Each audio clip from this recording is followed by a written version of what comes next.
एक बहुत ही खूबसूरत लड़की से शादी की। शादी के बाद दोनों की जिंदगी बहुत प्यार से गुजर रही थी।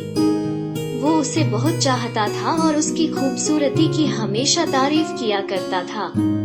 लेकिन कुछ महीनों के बाद लड़की चर्म रोग से ग्रसित हो गई और धीरे धीरे उसकी खूबसूरती जाने लगी।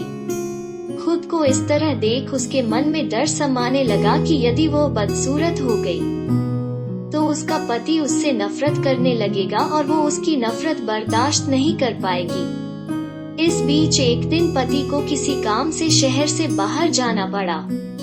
काम खत्म कर जब वो घर वापस लौट रहा था, उसका एक्सीडेंट हो गया।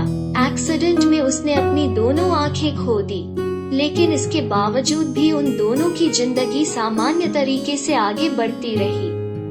समय गुजरता रहा और अपने चर्म रोग के कारण लड़की ने अपनी खूबसूरती पूरी तरह गंवा दी। वो बदसूरत हो गई, लेकिन अंधे पति को इस बारे में कुछ भी पता नहीं था, इसलिए इसका उनके खुशहाल विवाहित जीवन पर कोई प्रभाव नहीं पड़ा।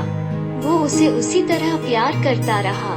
एक दिन उस लड़की की मौत हो गई। पति अब अकेला हो गया था। वो बहुत दुखी था। वो उस शहर को छोड़कर जाना चाहता था। उसने अंतिम संस्कार की सारी क्रियाविधि पूर्ण की और शहर छोड़कर जाने लगा।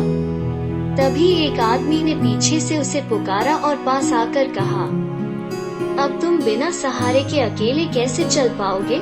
इतने साल तो तुम्हारी पत्नी तुम्हारी मदद किया करती थी।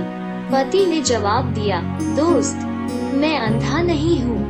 मैं बस अंधा होने का नाटक कर रहा था, क्योंकि यदि मेरी पत्नी को पता चल जाता कि मैं उसकी बदसूरती देख सकता हूँ तो ये उसे उसके रोग से ज्यादा दर्द देता। इसलिए मैंने इतने साल अंधे होने का दिखावा किया। वो बहुत अच्छी पत्नी थी। मैं बस उसे खुश रखना चाहता था।